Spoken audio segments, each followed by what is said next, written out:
Yeah, hi Alex. Hi everyone. Welcome to Quantum Photonics. Yeah, can I mic test you, Alex? Hi, Cecile. How's my sound? Yeah, it's great. Wonderful. So, yeah, welcome to Quantum Photonics, and we will be waiting for more people to come in. So, we have here Darcel with us who will play some music, and we also have our moderators here, Rajarshi and Frank, who will say hello to you. Hello, Alex. Really looking forward to your talk. Yeah, so yeah, in the meantime, I would like to give the mic to Darcel to play some music while we're waiting for more people to come in the room. So, Darcel. Oh, by the way, yeah, I take this opportunity for to play to you the sound logo of Quantum Photonics.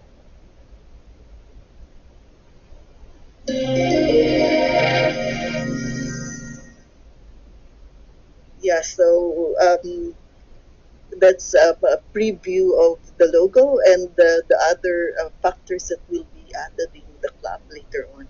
So Darcel is here. I'd like to introduce Darcel. Darcel is in the entertainment industry and he always helps us open and close the room.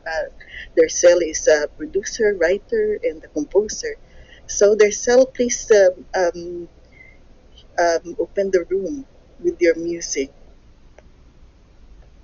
Thank you, Cecile. And that's a great sound addition to the logo. I really like it. It's catchy.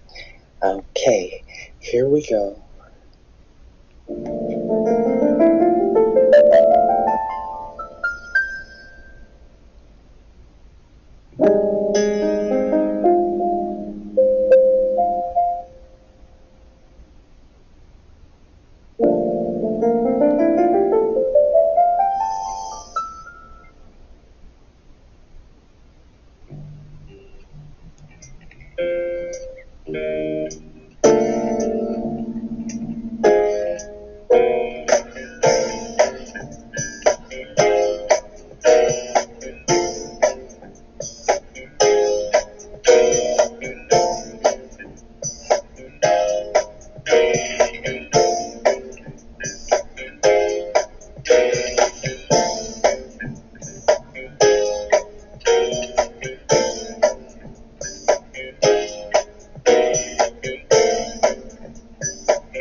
Okay, Cecile, the mic is yours. Thank you.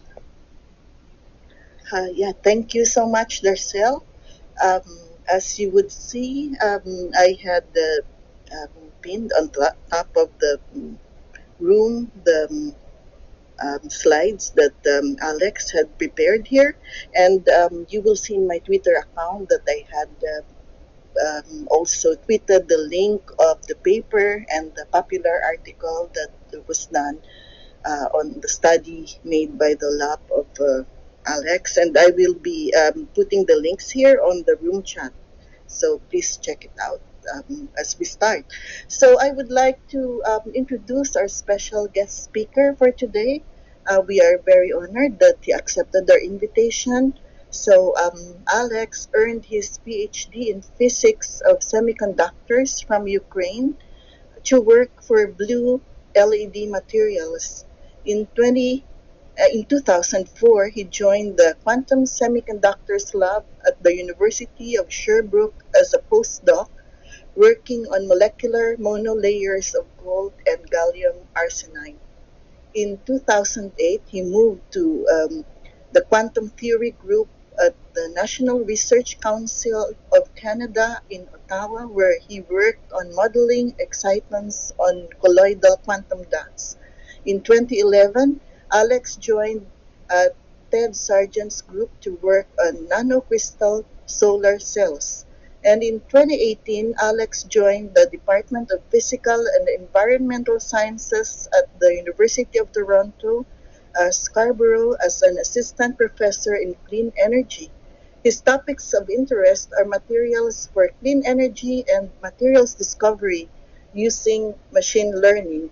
So yeah, if you look at the site of Alex, would say that this group works on developing new materials for Li-ion batteries, hydrogen storage, CO2 capture, and photovoltaics.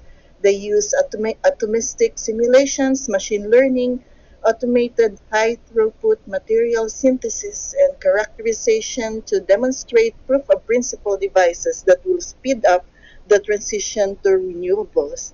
So yeah, guys, without further ado, I proudly present to you our special guest speaker tonight, um, AlexVosnyy. Okay, thank you, Cecile. I hope that everyone can access the Google Slides. I've shared some slides, and I'm going to be talking mostly relating to them. It's nice if you can see them, but I'll try to be describing them in my own words, so if you don't have access, that's fine too. Yeah, so today I'm going to talk about our papers that we published just recently in collaboration with two groups in Korea and China who are actually more famous than us, and they are synthesizing these interesting materials. And my group is a computational contributor to this work.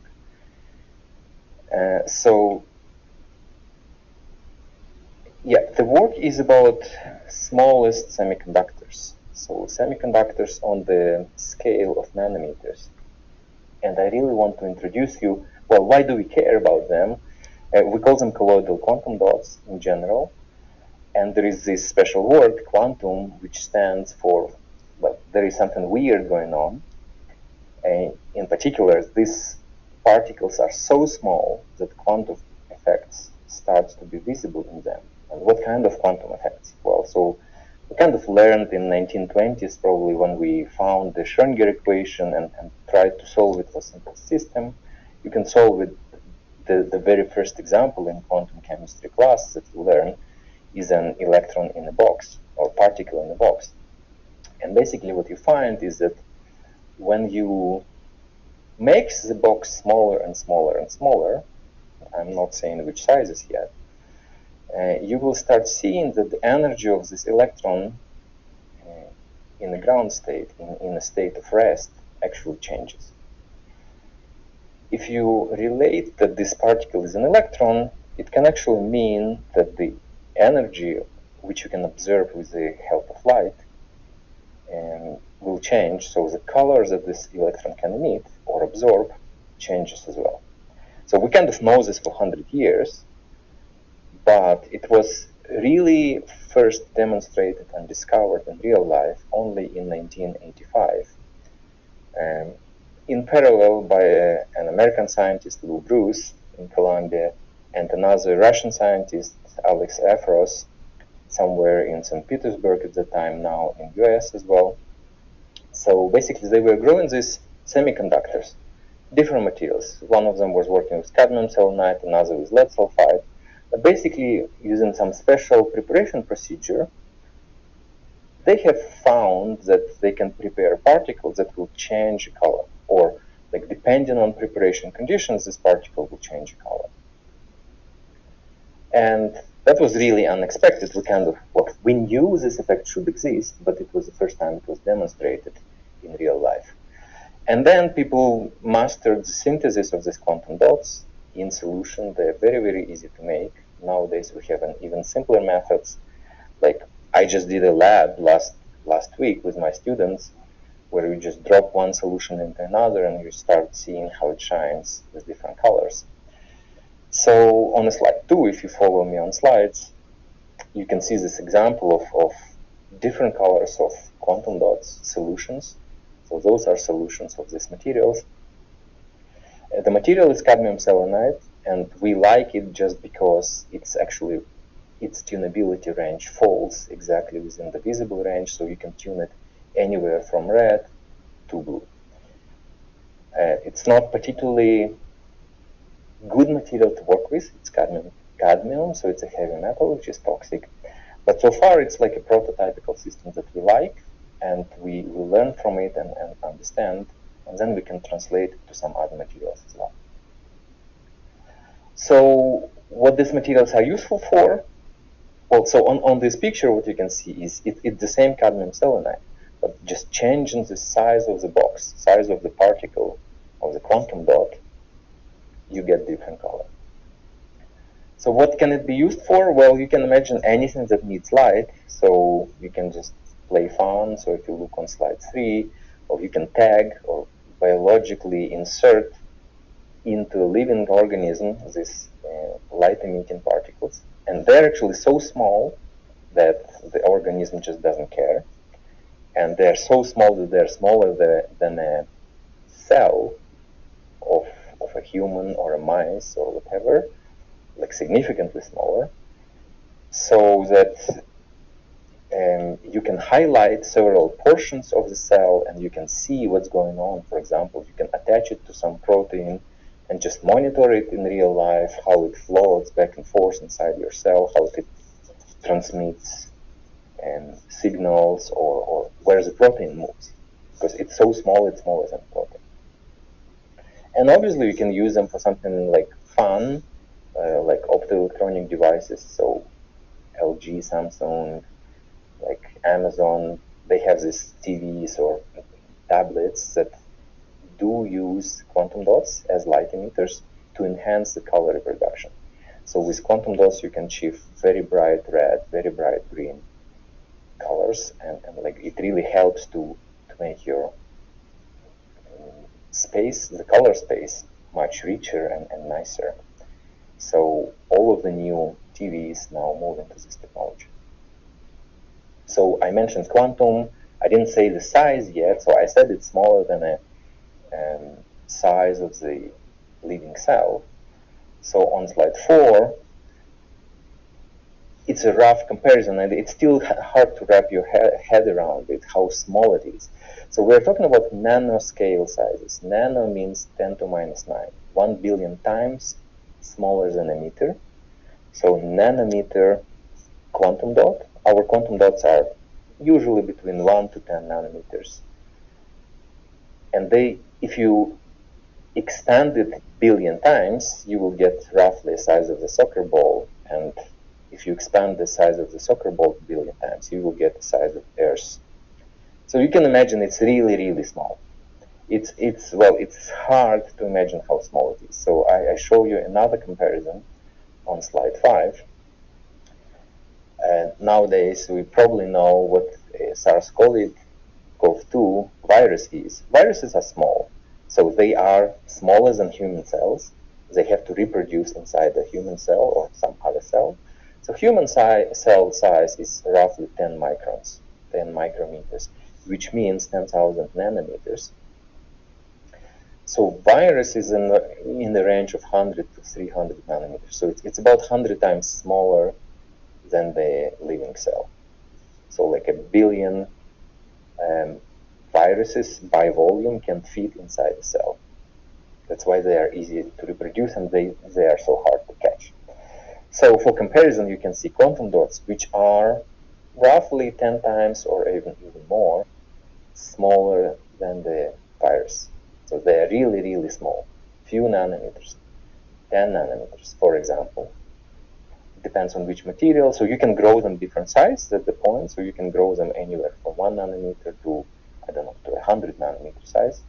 So on the next slide, what this work is about, that I'm talking about, is clusters. And clusters is something in between these nanocrystals, which are few nanometers in size, and molecules.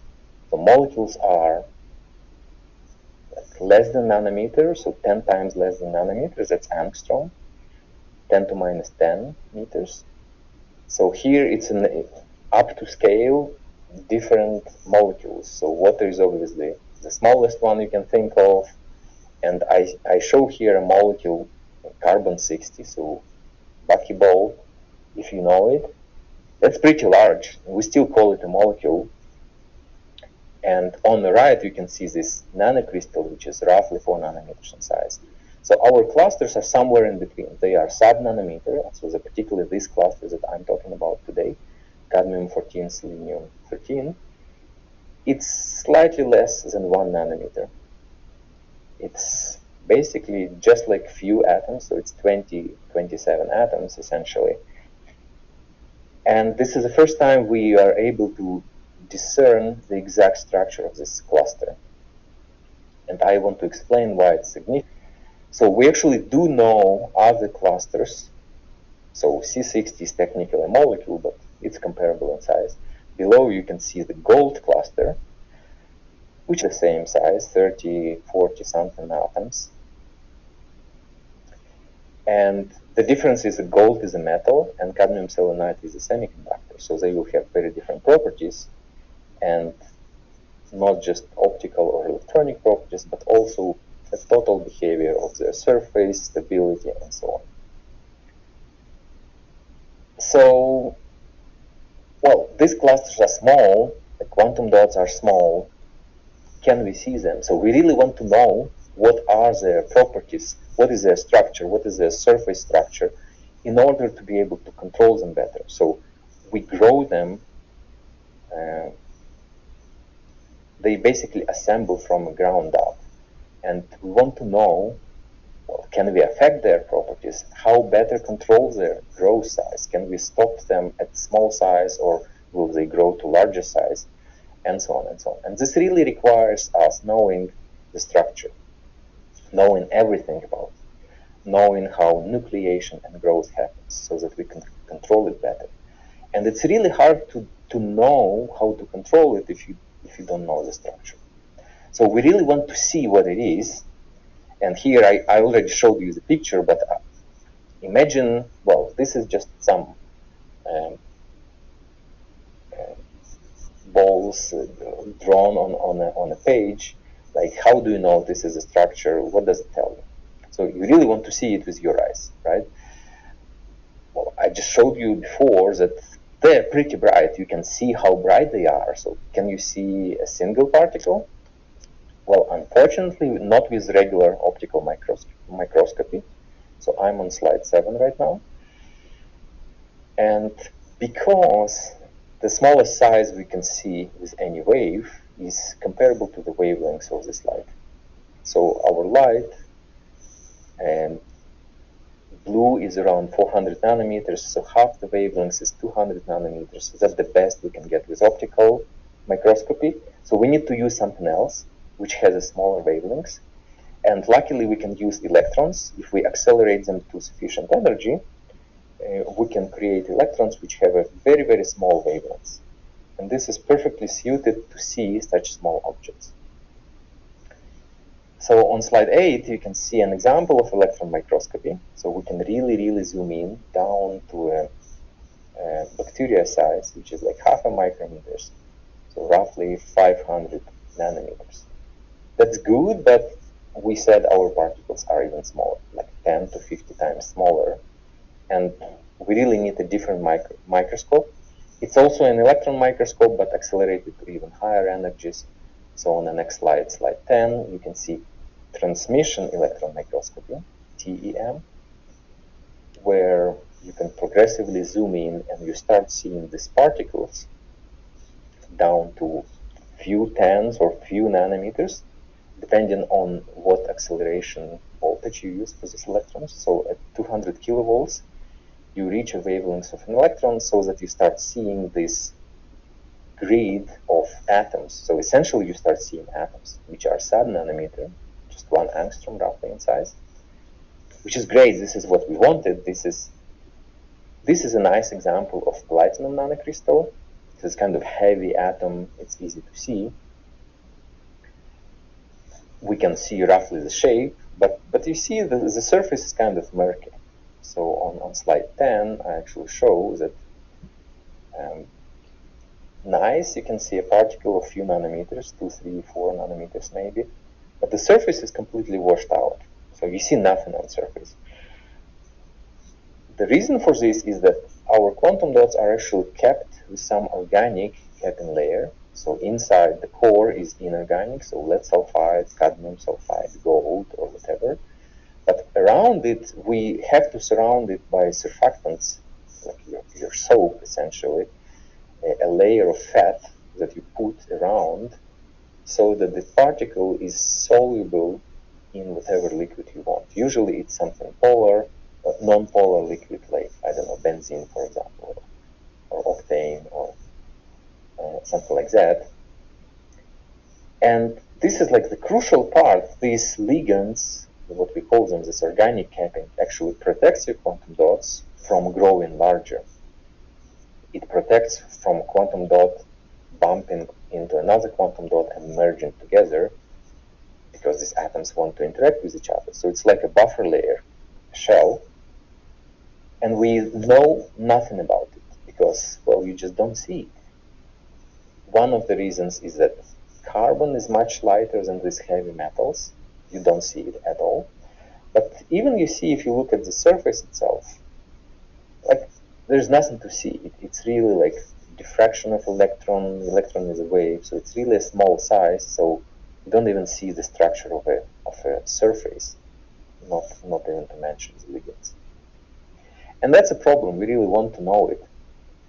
And moreover, if you go to slide 11, these quantum dots are pretty unique. So you can take exactly same size of the nanocrystal, but you can change the shape, you can change the surface termination, you can slice it in slightly different ways. So every quantum dot essentially is a unique crystal, just like snowflakes. Depending on conditions, how you grow it, you will always get a different shape. And so same with quantum dots. So it's kind of problematic. We're trying to understand what they are, but we cannot observe them. Moreover, each of them is different. However, there is hope that, well, there are some rules how these ligands bind to the surface, what the surface likes, what the surface doesn't like, what is stable, what is unstable, in order to generalize and understand it better. So people have been trying to figure out the structure of this nanocrystal for a very, very long time. So as I mentioned before, they discovered the nanocrystals in 1985. Well, these TEM electron microscopy images have been done pretty soon after that. We still don't know the structures. And on slide 12, it's an example of work of mass spectrometry, which has been done around 20 years ago, I think year 2000, when people noticed that if you blast a solution of quantum dots with a nice strong laser so that you ablate these quantum dots, you will force them like decompose and fly away, and then you can look at these chunks that flew away with a mass spectrometry, and you see some interesting patterns. Some of the sizes, like cadmium selenium 13, cadmium selenium 33, you see these peaks. So those clusters are much more abundant than everything else. And people call this ultra-stable or magic size clusters, because for some reason these clusters are the most stable. And these are the sizes that are really, really small. They do not necessarily represent what we have grown in solution, because in solution our cluster is kept with these organic layers, but when you blast it with a laser, you boil it, you ablate it, you burn it, so all this organics just burns and flies away.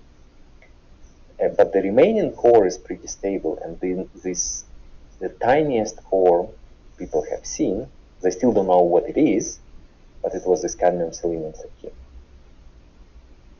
So what we did in this newest work that was just published is that we were able to isolate this core capped with the organic ligands. So on slide 13, it's a picture of our cluster. So the experimental work was done by Professor Hayon, and what they did is they have chosen the organic ligands, which are pretty small and pretty rigid, so that the cluster itself is still soluble in solution, but it's still rigid enough so that you can put together these clusters, just dry them out, and because they are all the same, like artificial atoms, they will assemble in some pattern. And indeed, if you go to slide 14, you will see this is really measured with X-ray diffraction. When all these clusters are assembled in a particular way and in a repeatable pattern, you can use this X-ray diffraction technique to actually recover where each atom sits. And you can see there is a chlorine bridge between these clusters which connects them into a chain, and these chains assemble into larger lamella, like larger crystals. It's like a crystal made of artificial atoms, and this helped them recover the exact positions of these atoms. So now we know where these atoms are, how they are related to each other, what's on the surface. So why do we care? Why we are so excited? Well, first of all, because since 2000, people were trying to recover what the structure actually is. Well, mostly for fun, but obviously there is a practical reason what it will uncover for us. But there was also a lot of confusion because of this mass spectrometer work, because ligands have been removed. People were hunting for these cadmium-13, selenium-13 clusters, thinking those are actually the real cores. But what we find here is that, well, that's actually not true. If you start adding ligands, you will get a cluster which is cadmium-14, selenium-13, plus a little bit of chlorines, plus a little bit of organic ligands, in order to make this perfectly symmetric cluster. And to finish on the last slide, why do we care, right? So yes, for fun, it's really, people just like it, but really it uncovers what the surface structure is, what happens on the surface. For example, here on the left picture, you can see that ligand is binding to the cadmium atom, and selenium is totally happy not having a ligand. That's kind of important to know, that if I grow a larger nanocrystal, and if I use one kind of ligands containing nitrogens or ligands containing oxygens, they can behave differently, but they will follow the same rules. Selenium just stays uncapped, cadmium stays capped. And for example, you can see here, cadmium has only 2 bonds to the surface, whereas selenium has 3. So these tiny rules kind of universal, and they don't seem like much, but after you build a large cluster and start applying these rules locally, you can recover the entire surface of the cluster. And that's what we can learn immediately. In a longer term, we hope that we can learn everything which is surface related in these clusters, and that's actually a lot. So if you watch a video embedded in the last slide, that's a fluorescence imaging of an ensemble of quantum dots, just droplet of solution of quantum dots, really zoomed in to high magnification, and you see every single dot emitting light. But it blinks. It turns on and off over time. This is real-time scale, so on a second's time scale. And we still don't know why. We blame something happening on the surface, some defects, activating, deactivating, but we really don't know why. And you can imagine this is really bad. Your quantum dot is 50% of time is dark instead of emitting light in your TV. Or maybe it's 90% time dark. So that's really bad, and without knowing why this happens, we can't really fix it. And another example where it matters, surface, is how to control the growth. So imagine we want a quantum dot of specific wavelength. So you want a blue color for your TV, or you want a red color for your TV. It means that you need to stop growing your quantum dot at a very specific time, or adjust your synthesis in such a way that all your quantum dots are of the same size. And on the picture on the top right, you can see that these dots are not exactly the same. Some of them are smaller, some of them are larger, and we call it a polydispersity. And this is really bad because it essentially mixes all your blue, green, red color dots into one solution, and you can't really separate them because they're so small. So you need to learn how to grow them to a specific size. And just now it appeared that, well, we can start to understand that this size control is related to surface properties. So larger quantum dots grow slower, smaller quantum dots grow faster, and it has something to do with surface. We don't know exactly yet. But now, if we kind of know how ligands attach to the surface, we can start trying modeling this and trying to understand why this happens, and if we understand why, we can hopefully eventually control it in some way. This was my last slide, and thanks for attention, and I'm happy to hear your questions.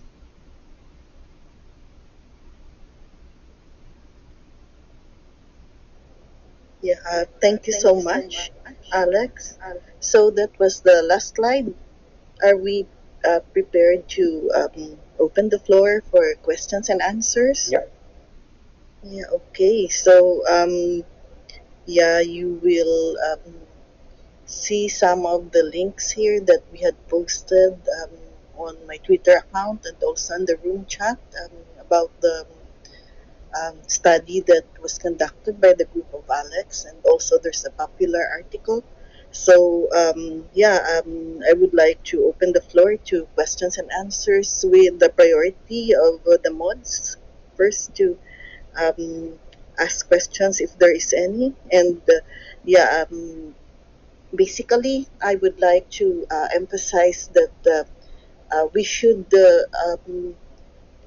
maintain the proper decorum of politeness in this discussion on stage, and that quantum photonics is not a political group. So we talk about science here. So I would like to remind the people who will be speaking to be polite. Thank you. So any one of the moderators who would like to speak first, please flash your mic.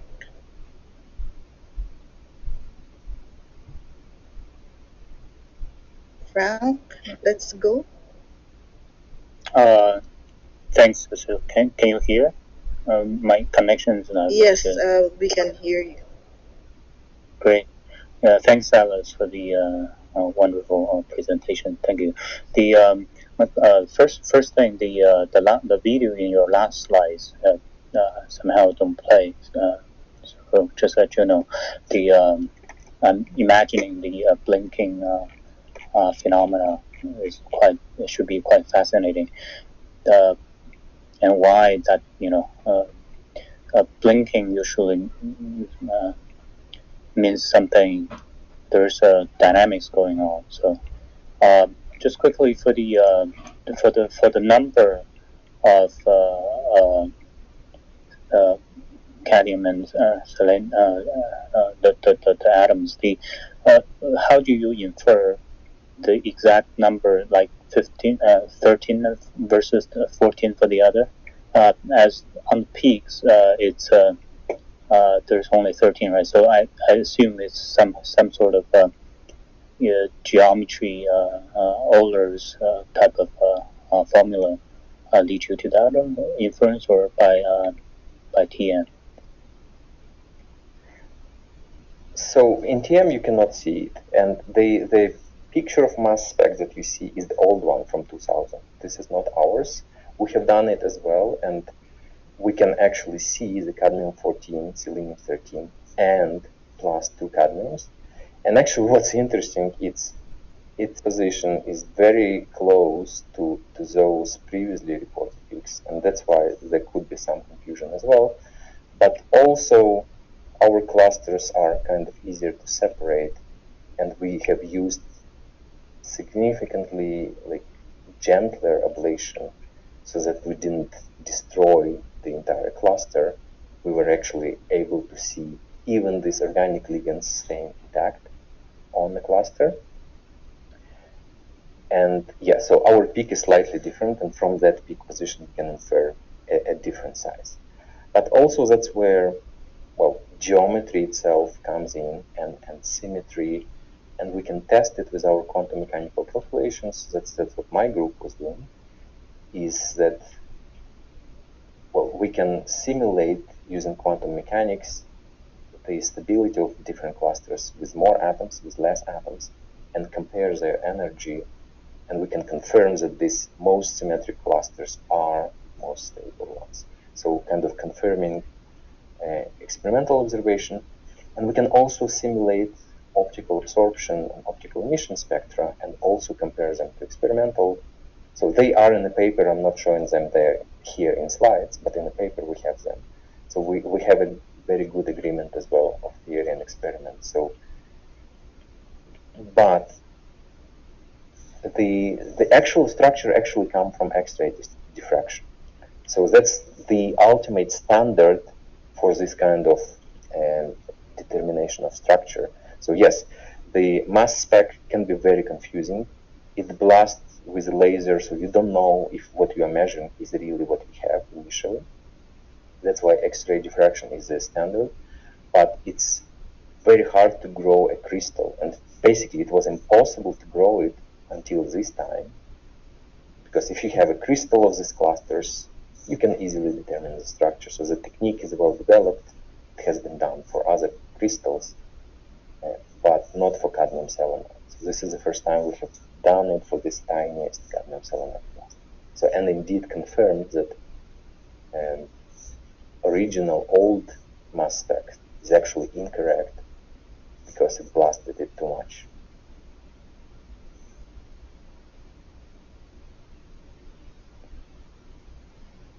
I see. Yeah, thank you. So I'll check out the paper where probably you have shown the X-ray diffraction crystal patterning. By the way, could you elaborate a little bit more on the ablation? Like how do you get rid of the ligands, and somehow you're implying you can actually see the even smaller carbon somehow. I mean, they're only attached to one of the two atoms, so that I assume you could also figure out the exact number by counting the number of ligands, right? Well, so basically you dissolve your clusters in some polymer first and just deposit them as a substrate, and then you blast it with a very strong laser. It pretty much burns everything, and even to the point that these clusters fall apart. And because cadmium and selenium are opposite charges actually, so cadmium is +2, it's a cation, selenium is -2, it's an anion. So if you remove any one of those from the cluster, it becomes charged. All of these fragments are essentially charged. So like chlorine is negative anion as well, 1-. So overall, all these fragments are charged, and now if you apply an electric field,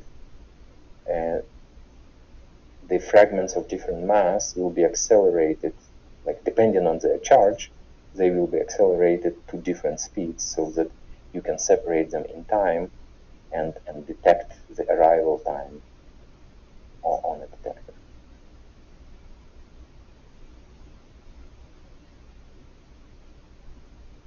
I see. So this is not the removal of ligands. What is the process of removing? Well, it will get removed, it will burn itself. So these carbons are weakly attached to the surface. So if you provide a high energy pulse to the cluster, it will break apart. Ligands will fall off very first because they're the most weakly attached. Maybe then chlorines will detach, but then if you provide enough energy, you will start fractioning this cluster into even smaller pieces. So you have to fine-tune it a little bit, of course, not to break the cluster completely, but getting ligands intact is pretty hard. So sometimes what we see is that the cluster is mostly there and maybe one or two ligands still attached to it. So you can see that a small bump in mass spec. But we actually need 5 or 10 ligands on this cluster. We definitely don't see all 10 of them because they are flying away earlier. Oh, thank you. This is very interesting. Yeah, thank you for explaining it. Yeah, just quickly before I end. So, there's no way of exactly seeing the number of ligands. Is that correct? Or my last question.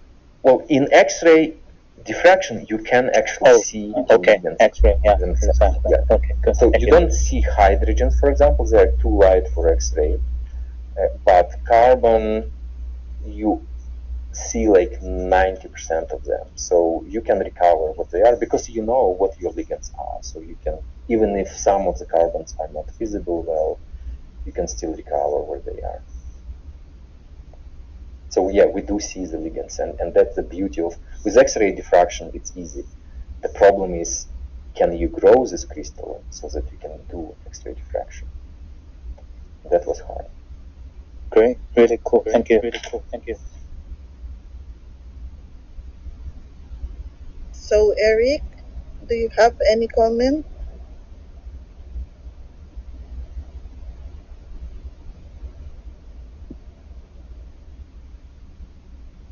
No comments right now, sorry. Just, but amazing stuff. Growing crystals, very exciting, and maybe there could be some commentary on parameter control surrounding the crystal growth process, because this seems to discuss the initiation of it. So was there any additional, commentary you could provide on that? Well, we do want to understand nucleation, yes, and there again has been a growth and nucleation theory which is 50 years old, even before the quantum dots were developed, and everybody believed that it holds for nanocrystal, and just now we start to discover that it's not true. So it's not us, it's Professor John Owen in Columbia University is actually leading this kind of discoveries.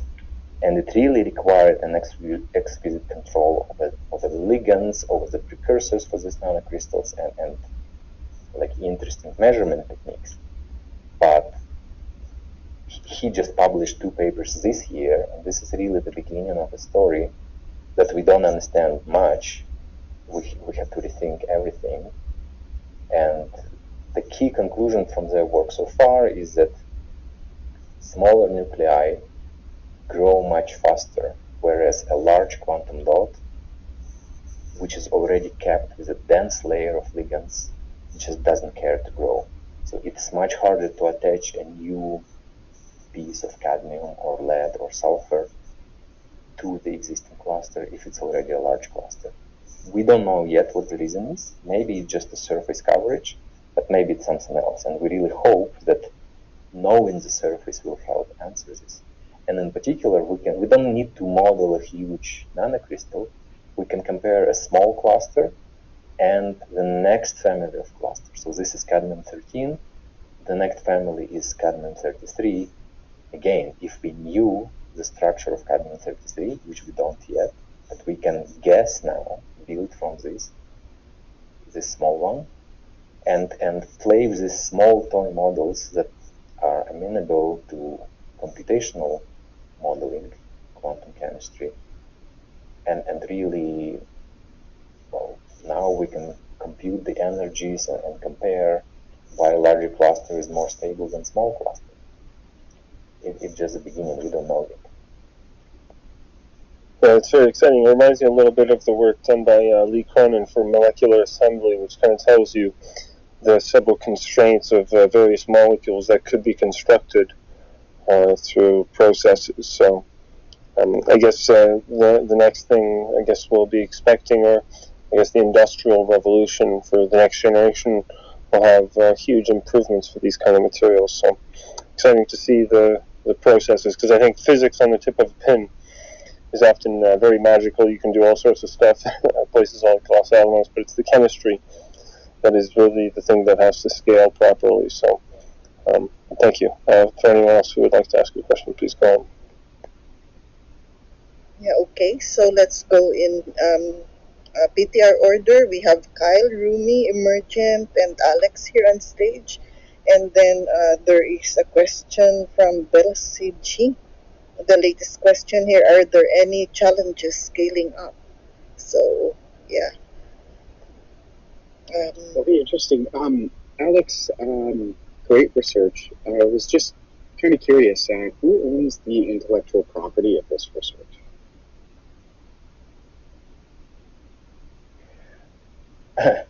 Well, we haven't discovered, or like we haven't created anything patentable here, okay. So it's hard to call it an intellectual property. Everything we do is open to everyone in principle. Right now, yes, we have still a paywall for journals, but in principle, everything published is open, and we didn't patent anything here. Yeah, usually you have to patent before you publish, and if I'm not mistaken, I think the IP agreements vary by university. So here at the University of Waterloo, I think the IP that's created by the people, the students, the faculty, belongs to them, and the university gets minimally involved, but there's a university across the street that says, no, we own the IP. So I guess maybe you could comment on that a little bit, maybe how your... Yes, so if there is an IP, then university will own some portion of it, I don't know, maybe 30%, maybe 40%. The authors will own some portion of IP, and if there was any funding industry collaborator, they will own part of IP as well. So obviously, a lot of research is done with the funding from industrial partners, and of course, they want to create a product. So right now, these quantum dots, for example, are not particularly useful for any product. They are useful for fundamental understanding of the growth.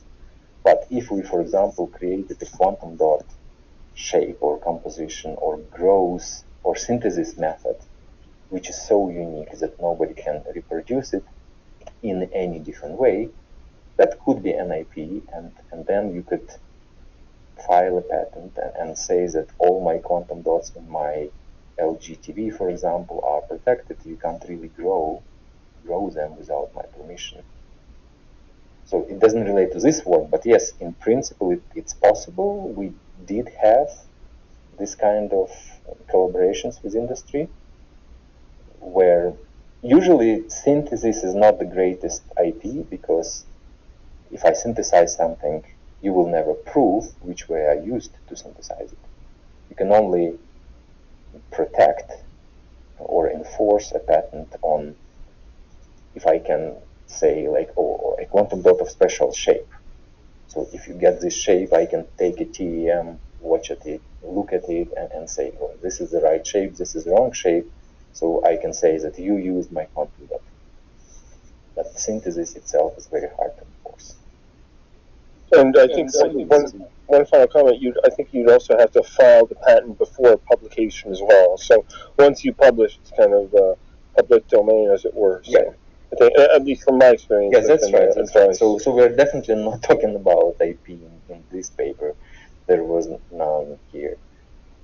Thank you very much for answering that question. I'm just, with the semiconductors and this technology, I'm kind of curious about that. And, depending on which hands it falls into or how it's used, the technology itself, it could, cause great benefit or suffering to humans. So that's why I asked. And then the other thing that I was wondering, have you looked into, he's a Kenneth Librick, a physicist at California Institute of Technology. He's actually, I know this is kind of not relevant, but he has actually, like what Io was saying about the conditions during growth, he's actually managed to produce multiple of the exact same snowflake in his labs, and he produces these snowflakes by very very carefully controlling temperature and humidity, and maybe pressure, kind of like the refining process. So I was just wondering, have you looked into his work at all, and perhaps maybe this could help you produce by how you grow it, if the conditions are very very controlled? Could you end up growing one of these the exact same as the other? I'm kind of curious. Yeah, I've seen his YouTube video, and it's really interesting. Yeah, so it's not true anymore that every snowflake is unique. It really depends on the growth condition. So in a sense, yes, our situation is very similar. So there is a diffusion involved, so the supply of chemicals, the speed of growth. If you can control all of that, you can grow more or less similar nanocrystals. And that's what our aim is. So definitely there are some analogies here to snowflakes. We're not there yet, but really, because we don't understand what are the factors that affect the growth. And it's still, this field has been around for 40 years and we're still learning, even though there are commercial products now. You're gonna have the quantum dot in pretty much every TV nowadays. And using it doesn't mean understanding it. So we still want to do it better. So there is room for exploration for sure. And there are similarities with snowflakes. Thank you so much. Yeah, thank you so much, Kyle. Thank you, Alex. So now we go to Rumi. Rumi, do you have a question?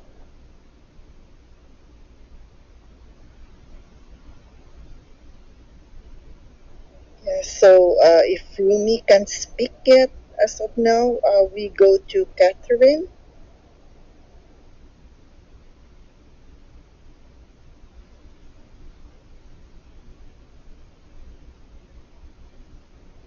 Can you hear me? I can hear you. Catherine, are you there? How about emergent? Yeah. Thanks, Alex, for the nice presentation. Actually, I am a physicist, so I'm still trying to digest what you have already mentioned here. So in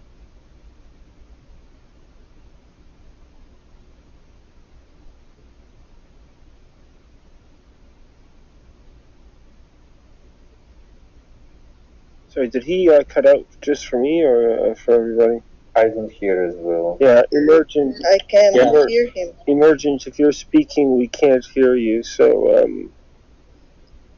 yeah, we can't hear you, emergent. How about now? Now we. Yeah, your voice emerged. Do you hear me now? Yeah, yeah. Yeah. I just said thanks, Alex, for the nice presentation. I am a physicist, but I'm just trying to digest what you have already mentioned here. In slide number 12, you showed the mass spectrometry. So is there a tuning parameter over this, like kind of magic-sized nanostructures, just to control kind of, I don't know, electronic properties, optical properties, something like that? So yeah, the interesting part here is actually you're gonna get the exactly same spectrum or same bumps, maybe not same intensity, if you just take bulk cadmium selenide and just blast it with a laser. So it really shows if you take small pieces of cadmium selenide, which pieces would be most stable and which of them. So you can imagine, take any size of cadmium selenide, blast it with something, just cannonball it, and now you've got a bunch of pieces. Some of them are larger, some of them are smaller. So if this piece is stable enough, it will survive. If not, this larger or too small or too large pieces, they keep being irradiated by your intense laser. So if they are not super stable, they will keep fractioning into smaller and smaller pieces. And that's why, well, you're gonna get a zoo of everything, but the guys that are more stable, you will see them more often. And that's what's happening. So this magic sizedness is not really a property of the starting material. It's really a property of your quark gluon plasma of cadmium selenium ions floating around and just being heated, and when it cools down, it like condenses into these smaller droplets which are stable. So pretty much that's the confusion original, because people thought it has something to do with the original quantum dot. But in reality, it has nothing to do with it, because all the ligands were evaporated, and it's only the vapor of cadmium selenide behaves this way. So it doesn't tell you too much about the ligated cluster. Nevertheless, this cadmium-13 structure is actually very similar to what we found in our work. Because our ligands here, if you go to slide 13, those are amine ligands. They actually don't bind covalently, they are just very weakly bound to the surface. They don't change, they are neutral, they don't change the charge balance. That's why they approximate these vacuum conditions very well, even though they are ligands, but they are neutral, so they don't affect the structure. And that's why the ligated structure and unligated structure are almost the same.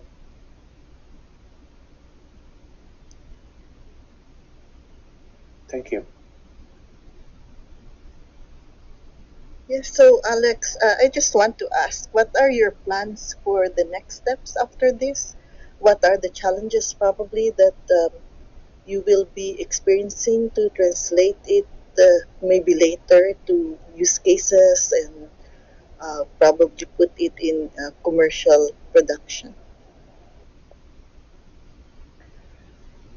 Well, so I've been studying, so my last slide is pretty much, well, that's my vision where it goes, where it can be used for future.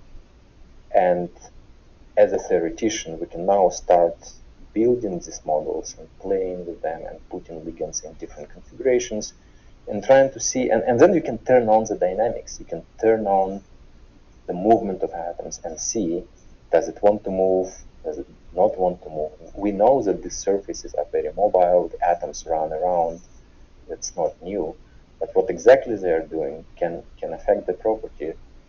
And this work kind of inspires me, well, to try again. So I've been studying blinking for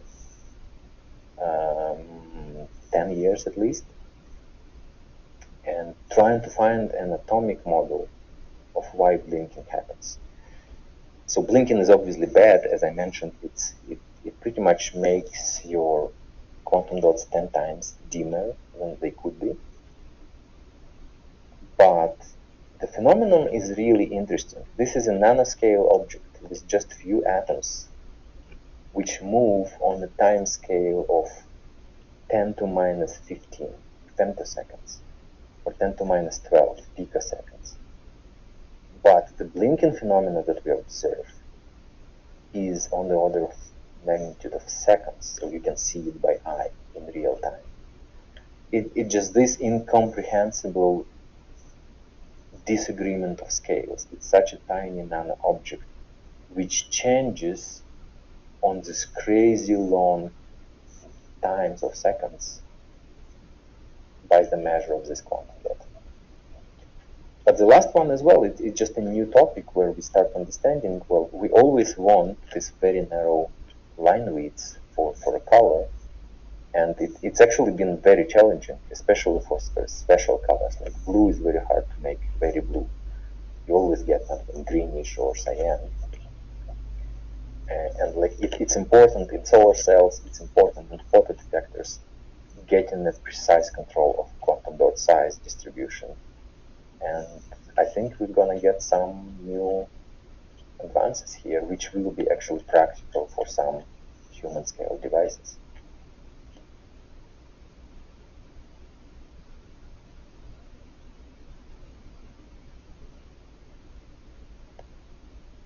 Yeah, um, not in this topic that we have now, but I am also curious. I would like to know more about what your lab is doing. Can you tell us more details about what you do in your lab? Because I read a description on your profile about the ideation of the group and the the um, the objective that you want to target. So can you please tell us more?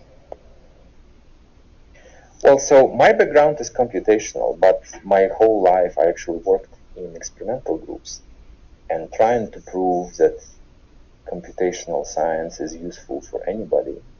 And you know, when you apply for a faculty position, it's kind of hard to, or like weird to say that, well, we didn't learn anything from our theory. The problem, well, so what we do is we simulate materials. And the problem is that in order to simulate anything, any material, any quantum properties, anything, atoms, arrangement, you need to know the structure. And in many cases, we don't know it. And that's why if your input structure is wrong, your output result is pretty much useless. So you really need to know the structure in order to model. So from time to time, we have to guess the structure or like just try 1,000 different combinations and measure the energy and compare which one of them is stable, which one of them is not. Sometimes we are lucky, like in this case, we can actually measure it experimentally, but more often than not, we actually don't have experimental input. And that's where our computational studies become just another tool, like your electron microscopy is a tool to see a quantum dot. What would you do if you didn't have electron microscopy? Well, you can do some infrared emission, like absorbance. You can do nuclear magnetic resonance to see the ligands. You can apply all kind of tools. Every tool answers one of the questions. You have to combine them all together to get the total picture. So our GFT, or so our computational quantum chemistry is just another tool that helps us understand better. Or even if you have structure, you can start running these dynamic calculations and see where do atoms move, why, and what does it mean for the properties of the material. But on a bigger picture, what we want to do is predict something new. So, well, could have we predicted that quantum dots exist? Possibly. The problem is that quantum chemistry is extremely slow. You have to solve Schrödinger equation, and the more atoms you have, the slower it becomes. Our typical simulation times can be days or weeks, or some of them can be even months, on a supercomputer with hundreds of CPUs. So we really want to accelerate this, and right now we are trying to develop machine learning algorithms which mimic, which simulate or bypass this quantum chemistry. So quantum chemistry is extremely slow. We want to do exactly the same atomic interaction, but with a faster method. So we can train our machine learning on many examples that people around the world actually do a lot of quantum chemistry calculations. So if you take all of their data and collect in some database, you can learn a lot from this database. You can learn all chemistry you learn in your entire life just by looking at the results of these calculations, if you had them in one place. So first of all, we are trying to assemble this kind of databases, but secondly, having this data can be learned just like empirical chemistry. You do experiment, you learn, if you mix this, this happens. If you add this happens. That's what machine learning is doing. It looks at examples and it remembers what happens when you do what. And then you can kind of, if you've seen enough examples, you can say, well, now I know what's going to happen. I don't need to calculate. So we are trying to build a faster alternatives to quantum chemistry. So it's like AlphaFold, but yeah, exactly. Yeah, so AlphaFold can predict your structure of protein. In a similar way, we can predict the structure of a crystal, for example. So we are focusing on inorganic materials right now. So yeah, we can predict what crystal would be stable. Will this crystal have good electronic conductivity? Or will this crystal have good ionic conductivity? So if we are talking about batteries, for example. And really, well, okay, these are for existing materials. What about creating or assembling in silico a new material which would have specific properties of interest? So that's kind of a grand goal, grand vision of what we want to do. And first of all, we need methods that are actually accurate enough. So right now we are focusing on that portion, making something that actually works comparably well to quantum chemistry. So this is learned machine learning approach would be very specific to your cadmium selenide example cases, or is aimed at more general, like that the DeepMind 21 cases? It depends on the approach we use, and we are trying to be as general as possible. So actually, it's very hard to make machine learning generalizable. So train it on cadmium selenide and hope that you can predict some other inorganic materials, or even worse, or even harder, predict some organic molecular properties. But if you encode it in a proper way, that you are looking at atoms as a collection of atomic orbitals, and not as a label, this is cadmium and who knows what that means. If you re-encode it with some more physically meaningful descriptors, then it actually doesn't matter if it's organic or not. So you see these clusters are somewhere in between molecules and crystals, and technically these simulation methods shouldn't care if everything is done properly. Obviously it requires a lot of data. There are databases available, and we are focusing on inorganic ones. So we can Google Materials Project. People have been collecting this data for about 10 years now. They have around 100,000 crystalline materials calculated properties. So we are using them as our training data. And that pretty much all the periodic table, all the possible combinations of all the elements. So it's very diverse. So that's why it's not cadmium selenide only. And even then, like if you trained on inorganic crystals, it's really hard to transfer it to organic molecules. But in principle, I believe it's possible. Oh, that's very, very interesting. So actually, if I would like to understand the experimental setup a little bit more, just since it's a very interesting project that you designed. Just quickly to recap, you've grown the quantum dots, and which are limited by the ligands.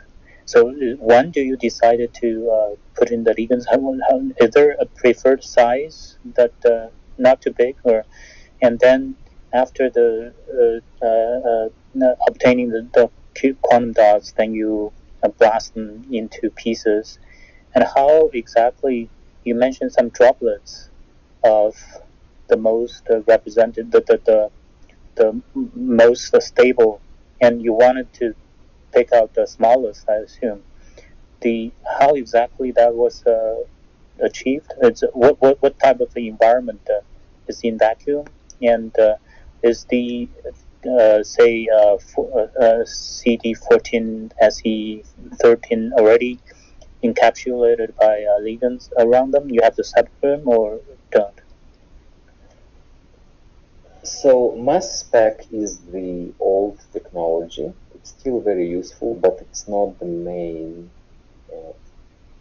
technique we actually use here. So if you forget about mass spec completely, first of all, how you grow them. These materials are actually very easy to grow. You need an organic solvent. Usually it's some octane or octadecene, some non-polar solvent. You drop there your cadmium oleate, usually, so it has to be soluble in this environment. So it's a cadmium precursor. It already contains some ligands. And you also use selenium precursor. Again, those can be different. Again, it's selenium plus some ligand. You just mix these two liquids together in one bottle, and they grow. Now what you can control, you can temperature, you can control the concentration of each component, of cadmium, selenium, every of its ligands, and you can control the growth time. Ideally, you want a synthesis which just consumes all the precursors and stops by itself, but sometimes you can just stop your synthesis midway and cool it down so that it doesn't react anymore, and get your quantum dots. And usually you would get a mixture of different sizes of quantum dots. To actually stop it at this smaller size, you really need a ligand which is extremely strong or have a good affinity to this cluster so that it arrests further growth. And that was like an important discovery in this work, like which ligand to use, because this is not a typical ligand people would use for this project, for this kind of growth. So the experimental scientists on this work, that's their discovery here, what ligand to use in order to stop the growth at this tiniest size. So obviously you can get this size and a mixture of everything else. So what you do again, you take this mixture and think of these different clusters just like a new artificial atoms. And you try to crystallize them. So how you do it, you usually change the solubility. So you either add anti-solvent or cool it down or evaporate your solvent so that you increase the concentration of these clusters in your liquid. And at some point they will start assembling, they will start sticking to each other and connecting into this large supercrystal. And the beauty here is that only similar clusters will attach to each other. The other ones of the wrong size, they will not fit in, and that's why they don't crystallize. And in such a way you can purify and essentially get a supercrystal of clusters very, very pure. And then once you have it, you can do X-ray diffraction. You don't need mass spec. And from X-ray diffraction, you can see every atom essentially. If you could not do X-ray diffraction, then you really need to try to purify it in some different way. So you can use methods like chromatography to separate different size clusters and so on and so on. That would be really hard, and you can't really do X-ray diffraction. You will have to do some kind of also X-ray based technique like pair distribution function. It gives you an idea about the size of the cluster, but it does not give you precisely the atomic positions. So it's a lot of information, but not enough to deduce the entire structure. So in these cases, maybe a little bit of theory can help, but still it's really, really hard. So X-ray diffraction is de facto standard for this, to really prove that you have the structure. Oh, I see. So there isn't a ablation process. So it's all from like bottom growth, and then the key here is the novel ligand to stop it at what you think as the exact optimal size. Can you get even smaller, like faster? Like I guess it's no mass spec support. No supporting evidence. But could there be even smaller cluster? I mean, the say cadmium, like 7 or something? Possibly. Well, so there are several factors. Geometrically, we really understand now what it looks like. It starts from a single central atom, and then you make a tetrahedron of it. So one cadmium atom surrounded by 4 sulfurs. And then you can grow a next layer, adding one more cadmium everywhere. So we can strip down this cluster to a smaller version, so like peel it off like layer by layer, like an onion, make it smaller and smaller. Whether that cluster would be stable, so theoretically I can construct it. Practically, is it stable enough? That's a good question. So yeah, in mass spec it would be hard to see it. In optical absorption it would be hard to see it because it will fall somewhere far in UV. So I cannot exclude that it would not be stable, but it would be even harder to observe. So far this is kind of the smallest. Cadmium 13, cadmium 14 is the smallest people believed to be smallest, but yeah, maybe that's not exactly right.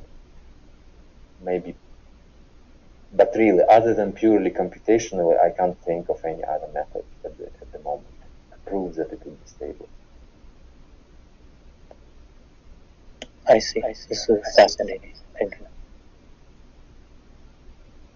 Yes, so we now have Lisa here on stage. Lisa, do you want to speak? Oh, yeah, this has been fascinating. I came up to ask you about the machine learning, but I have the materials project site up, and so, yeah, thank you. If there's any additional information or resources that you want to provide, I'd be keenly interested. Well, I don't know, in terms of applying machine learning, I think we're not there yet. There's been a lot of proof of concept work that it could potentially replace quantum chemistry calculations. Practically, we are not there yet. We really need to improve accuracy, and that's what we are working on, but we don't have anything tangible right now. But materials project, yes, so there are a few other databases, but they are very, very similar. So there is FLOW, there is QMG, I think, but they are pretty much the same thing, done by different groups. Yeah, it's 100,000 of materials calculated from quantum chemistry, which can be used for machine learning. It's not machine learning itself, it's real quantum chemistry. Awesome, thank you. Yeah, thank you, Lisa. So we now go to Alex, and after that we will read some questions that are in the room chat. So Alex, mic to you. Yes, thank you, Alex. Congrats on very interesting work. I was particularly intrigued about the unexplained phenomena you described of the quantum dots flashing. Can you please explain what experimental conditions you used to observe this phenomena and what you've tried to explain this phenomena? Yeah, so if somebody hasn't seen the video, I think if you either present it in a slideshow mode, like full run, or if you are just on the slides, not in a slideshow, there is a link outside. It leads to YouTube. You can check it on YouTube, hopefully. But yeah, pretty much it blinks. It's just on and off on a seconds timescales. So as I mentioned before, it's pretty perplexing for such a nanoscale object to be changing on such long scales. People believe it's related to surface rearrangement, so atoms move. Whatever surface you think of, well, it's hard to, well, we think that surfaces are stable, but at the atomic level, everything runs about, like, especially if you have heat, especially if you have a very flat surface, it's quite fluid. So in my previous work, like 20 years ago, you can actually use another type of microscopy, a scanning tunneling microscopy, where you pretty much make a very thin tip, and you can touch these molecules, and you can see where they are on the surface. And over time, you will see they are running around the surface. So if they are not attached very strongly, they can run about. So same here, we believe these atoms run, not in particularly in this cluster. This cluster is actually very, very stable. That's why its surface is not fluid. But any larger cluster, it's just not perfect, not as perfect as this one, and then every atom is trying to jump to a slightly better position than it is right now, and it keeps jumping, and eventually sometimes a configuration of atoms is created which is bad for light emission, which can capture an electron from a quantum dot and make it dark. So we did publish quite a while ago some example models of what could happen, how this could happen with atomic rearrangement. Again, those were just guesses. We don't know exactly, but we know that atoms are mobile. We know that certain configurations are bad, certain configurations are good. What we really care about, well, can we stabilize the surface? Can we use some fancy ligand or fancy shape of a quantum dot that it will not do it? So far, people have found a replacement to this kind of and say blinking is not a problem anymore. So just like we can cap our surface with these organic ligands, we can also cap it with something inorganic, slightly different material. So instead of cadmium selenide, you can grow a cadmium sulfide shell on top of this cluster. And you can grow this shell thicker than the quantum dot itself, like 10 nanometers, like completely buried inside, and pretty much recover very bright emission, so the blinking almost disappears. There's still something happening. We can still see variations in brightness. So we are still interested in the phenomenon. Again, it depends what kind of applications. Can you afford to have a huge shell around your quantum dot? Sometimes you cannot, sometimes you are okay with that. But yeah, there are some solutions to this problem. And what else can affect it? Well, you can put it on some conductive substrate. So something where that can accept electron or donate electron to the quantum dot, and that will affect the blinking as well. Right, that's interesting. So you excite the quantum dots with light of a shorter wavelength. That's right. And this blinking is a fluorescence. It's a longer wavelength. Is that right? That's correct. Yes. So we excite usually with blue, let's say, and it emits in green or red. But yeah, the point is that excitation is continuous, but emission is blinking. So what if you apply like a charge to the quantum dot? How will that affect the blink? Have you tried that? It will, yes. So obviously you're right, that's a good guess. Negatively charged quantum dots are brighter. Positively charged quantum dots are darker. Again, it does not mean they stopped blinking.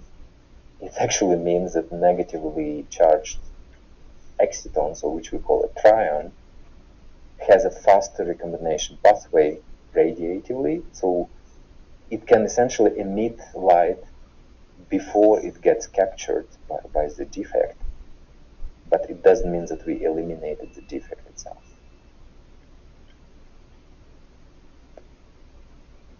Right, thank you for that. That's very interesting. Thank you. Yeah, thank you. I would just like to read the question of Mustafa. Mustafa, you're welcome to come on stage if you can. Yeah, but if not, I would like to read the question that you have here at the room chat. Mustafa last said that on a technical level, what type of tools could improve this research both in terms of knowledge of material structures and calculation and or simulation capabilities is luck just as important? Yeah, so that's the question of Mustafa. Well, yes, luck is very important. My experience working as a computational scientist in experimental group is that experimentalists never know what they're doing. They're just trying random stuff. They have one idea how it should work.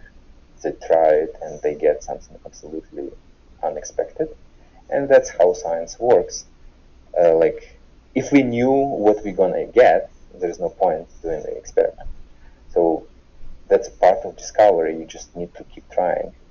And these are nanomaterials, so it's really hard to see them, or pretty much impossible to see them. So you just need to keep trying different combinations. So similarly, from computational perspective, how do I understand what's going on surface? Well, I'm almost like a machine that learns from experience. So after 20 years of simulations of these quantum dots, pretty much I've tried all possible combinations of surface arrangements, and now I pretty much know what's going to happen without doing a calculation. But yeah, for a person who hasn't done this for 20 years, it's definitely unexplainable pretty much. But yeah, the luck, whereas luck here, well, sometimes you get these experiments, or sometimes you just have a hypothesis which actually turns out to be true. So I don't know, really the conclusion here is just to keep trying and trying blindly pretty much, and hope that something's going to happen.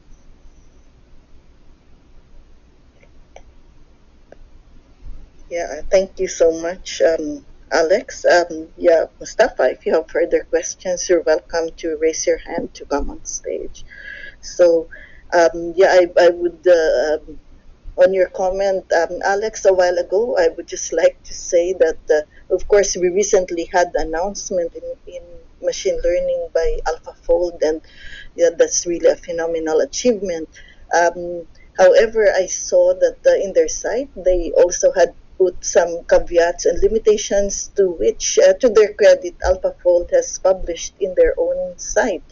And yeah, we think that they had done so much, but actually there are still a lot of limitations that what AlphaFold cannot do. And of course, among them, what AlphaFold does not predict are the positions of any non-protein components found in experimental structures, such as cofactors, metals, ligands, ions, DNA, RNA, or post-translational modifications.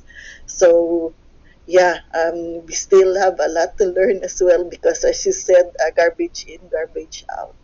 So yeah, we're looking forward to scaling up on your research. Yeah, the problem, well, that's the reason it's called AlphaFold, because it can fold the proteins, it cannot fold metals. We have exactly the same problem. We kind of can do something with material property prediction, but sometimes it's just not accurate, and really trying to understand why it's not accurate.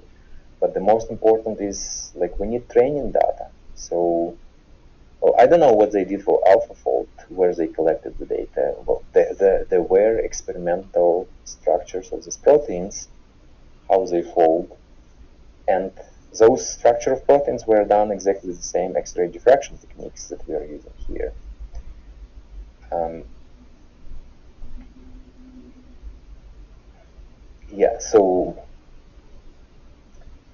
So I was saying we need data. So luckily they had enough data to train for proteins. We kind of have data. We have 100,000 materials properties data, and somehow it's not enough, or we are not smart enough to utilize this data completely. And one of the reasons is, like, machine learning is still a science of computer scientists, which don't necessarily know physics behind materials properties. So we hope that we can contribute something new here by understanding how quantum chemistry calculation works and make our machine learning workflow a little bit similar to that, and hopefully invent a new representation or make our representation more physical so that it's more generalizable. but data is always a problem. Yeah, thank you. So, did you mention earlier you're working with you are collaborating with companies who have supercomputers? I'm just curious. If so, what is that? What company is that? So we actually have compute infrastructure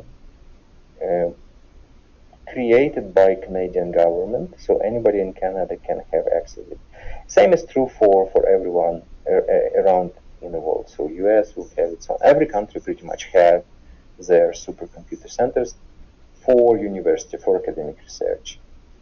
In most of the times it will be free to use, so it's pretty much tax money funded. So we didn't have any need to use anything like Amazon Web Services so far. In principle, it's possible if we're gonna do some commercial application, but right now for academic research, we are more or less covered. All our needs are covered by this governmental federal computational infrastructure.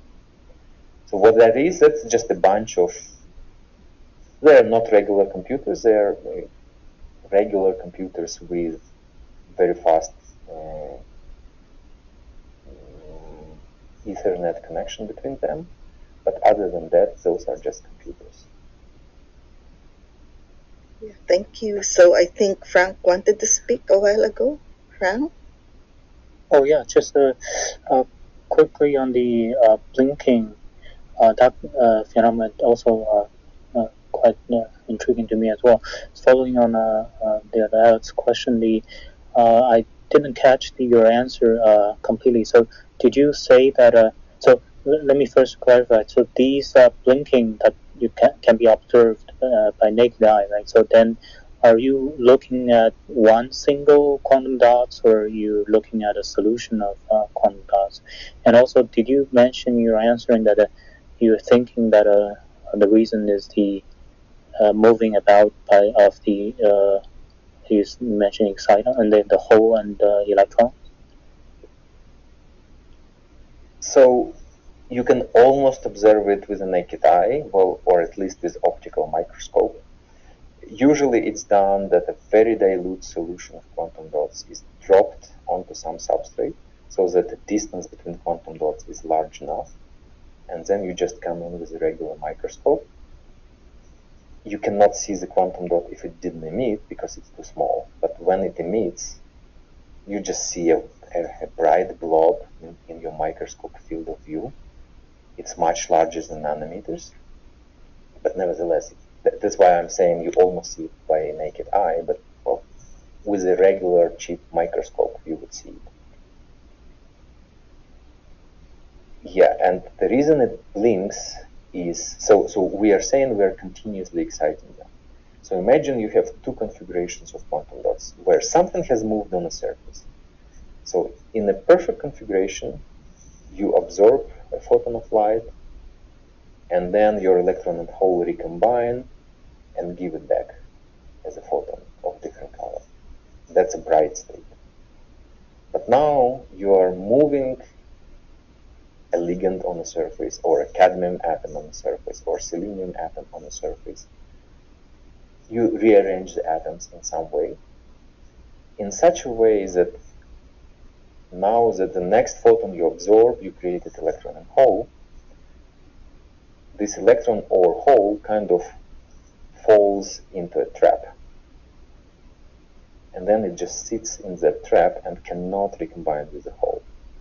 So that's your dark state, that electron and hole cannot recombine and cannot emit the photon back. And the reason for this is some kind of surface rearrangement. I see. This is this mechanism would actually be characterized by very characteristic times and parameters, right? So in terms of time, I mean, yes, this basically can possibly be a candidate for probe from molecular arrangement dynamics. The problem is that the time scale of the blinking is seconds, so it's pretty much impossible to model with our quantum chemistry, because we are talking about vibrations of atoms on femtosecond time scales.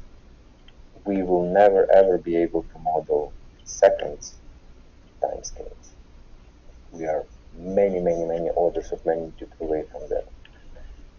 So we kind of have to guess, and again, we need to know what kind of surface rearrangement is bad, what kind of surface rearrangement is good, and that's why it's important to know what a perfect surface looks like, and that's where this X-ray diffraction data is important and useful.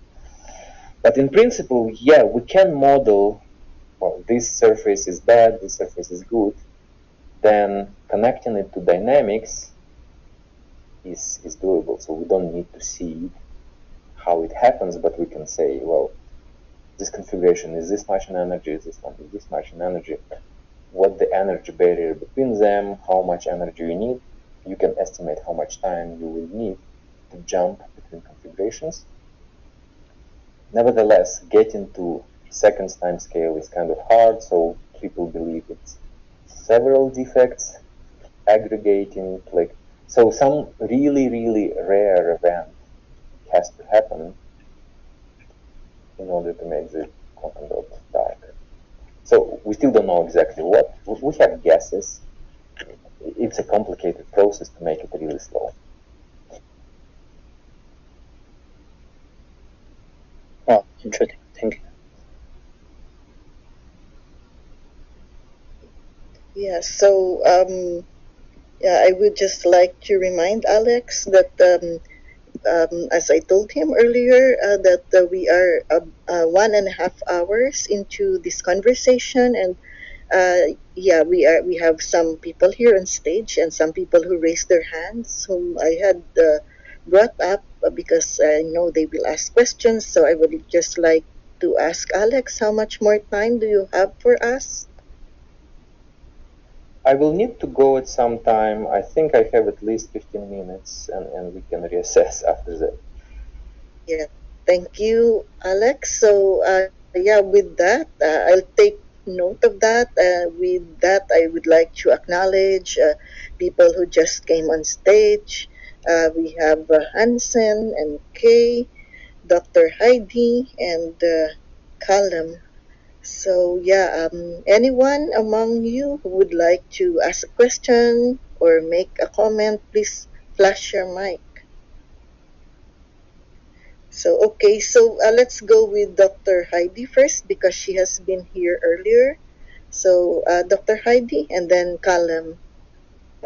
Thank you so much, Cecil, for the great topics as usual. I love the way you actually elevate the level of clubhouse discussions in a very great way, especially in science, which is my passion since 10 years old. I would like to congratulate Alex for the choice even of the slides and illustrations and making science very simple to the people. So explaining the smallest semiconductor in the way he did, it's really fascinating me. And again, someone looking at the bio-inspiration in research for the last 20 years, I got fascinated by this study, and I can see the applications are limitless, especially in the medical field. So I'll be looking forward for another part of this lovely talk with more application of those semiconductors and DNA and deeper level of biological advances and what's happening in the world in terms of medical field applications. And thank you again for the great topics as usual. And looking forward for part 2 and 3. It's really interesting topic and lots of people will benefit from it, especially the scientists on the clubhouse. This is Heidi and I'm complete. Thank you. Yeah, thank you so much, Heidi. Yeah, so I'm sure that Alex, if he has time, will be coming back here not only to talk about the research that we're now discussing, but I think Alex has been teaching quantum mechanics, so we will be expecting him to have a room about some topics in quantum mechanics. We would really appreciate it.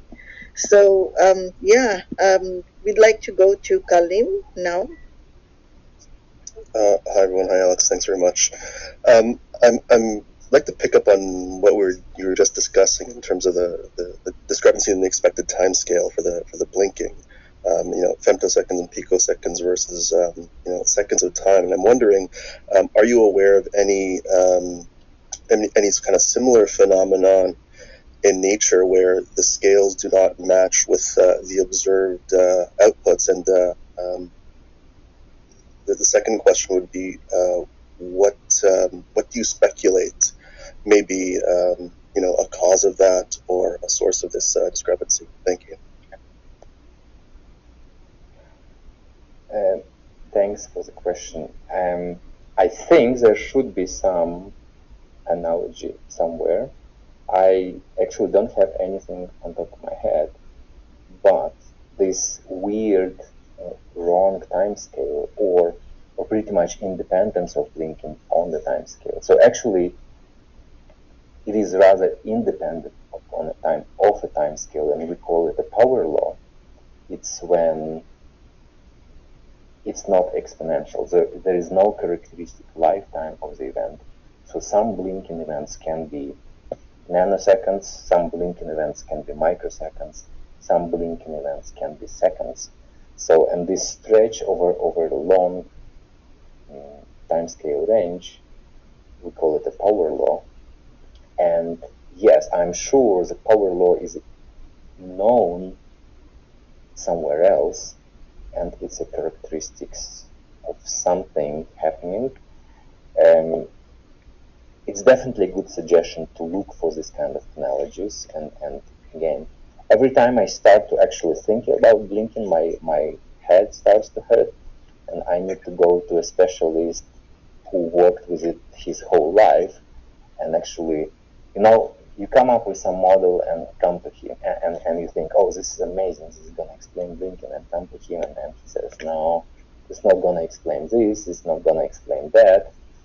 So yeah, this time scale is really tricky. I think we'll get there eventually. We'll guess what happens. Right now, the best guess is it's a combination of macroscopic factor, like something extremely rare. So imagine you have to get 10 defects, and they should come up in a precise configuration relative to each other. And that's really hard to achieve, something like that. Thank you, that sounds intriguing. I'll check.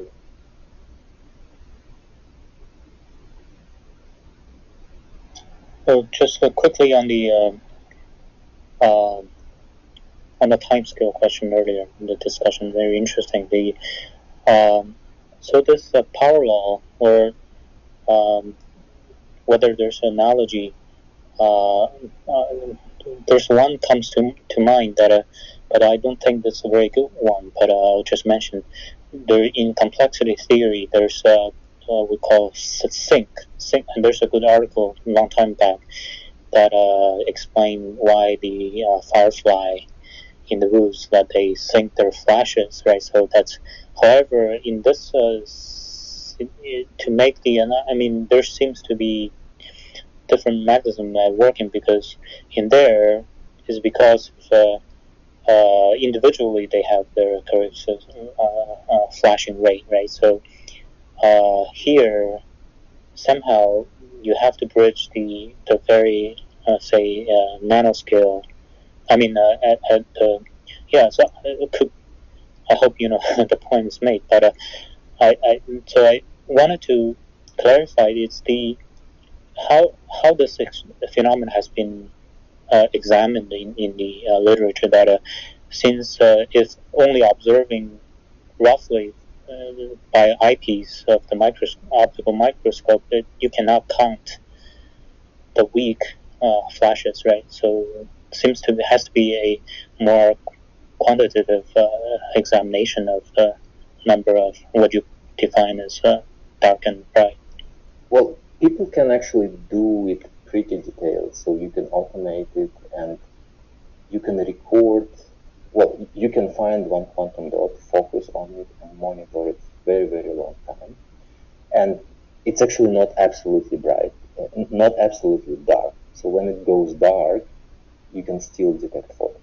So the duration, you can imagine, duration of the dark period, if it's seconds or milliseconds or microseconds, it's way longer than absorption and emission of light.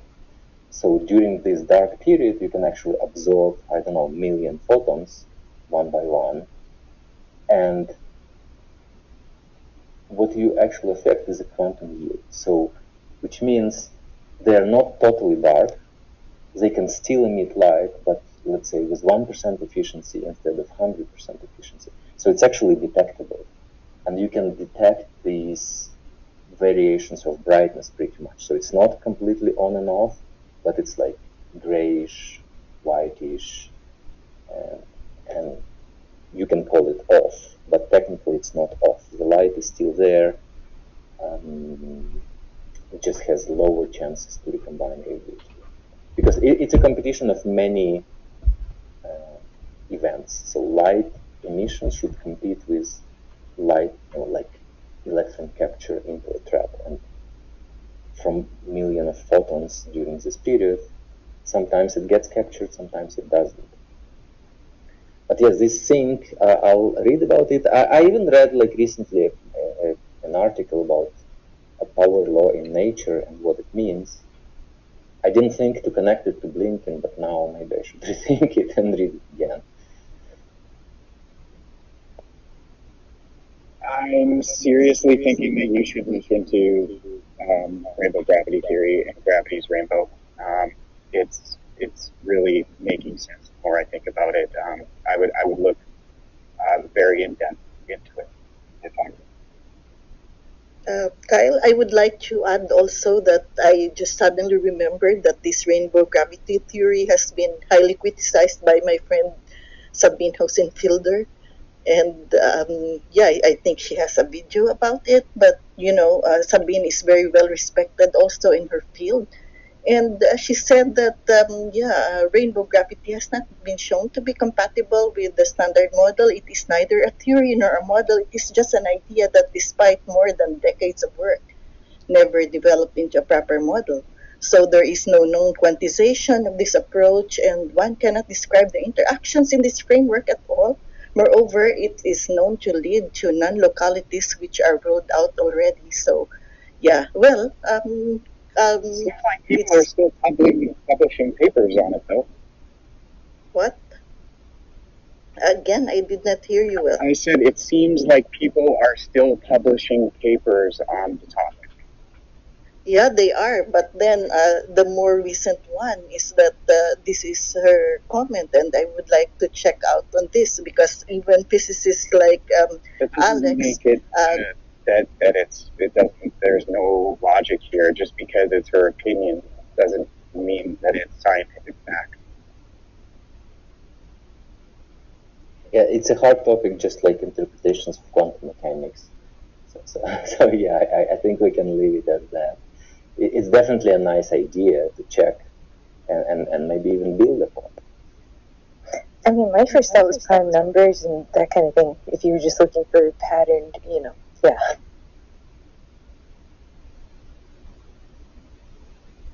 Yes, so okay, I think we need to wrap up because Alex had said that, he only has up to this time to spend with us. We would like to thank him very much for answering all kinds of questions and to share with us his knowledge, and we would like to invite him back in the near future. So thank you so much, Alex. Do you have some message as we try to start to close the room? Well, thank you so much for inviting. I hope more people heard about me and maybe got interested in this work. And it was stimulating for myself, like preparing the slides and having this discussion. So maybe there are some new ideas that might actually turn out to be useful for future research. So thank you very much for listening in. Yeah, thank you. I'm inviting Darcel to come up on stage to help us do the countdown to close the room. So in the meantime, I would like to announce the next room that we will have in about 13 hours from now. It's about the complex mechanism of circadian interorgan communication. And this is going to be done by the lab of in Karolinska Institute. So it's going to be a very interesting topic. And tomorrow evening, we will be having DNA in a blockchain. This is the work of Yale. So please look out for the coming rooms that we have, and please follow Quantum Photonics. So thank you again, Alex. Let's flash our mic for our great speaker and researcher here. Oh, wonderful discussion. Thanks, Cecil, for organizing. Thank you, Frank, and to all the moderators and speakers and everyone who had stayed with us to support this room. So I now give the mic to Darcel. Thank you, Cecile, and thank you, Doctor. As Hanson stated, or maybe that was Frank, I'm not sure, but it was a wonderful discussion. So to close our room, we're going to start our countdown with lucky number 7. Is everybody ready? The 7 samurai. 7! 7. Route 66! Route 66. 600. 5! 5. 4,400! 4. 33 and a third! 3. Dos decades! 2. Good doctor, you are number 1. Go ahead and call out our last number. Catch you, Alex. Maybe he could, call out number 1. I'm not sure what should I do. I'm just watching. You just say number 1. No. There we go. Thank you so much, and see you soon in Quantum Photonics. Thank you, everyone. Have a good evening. You too. Everyone have good dreams.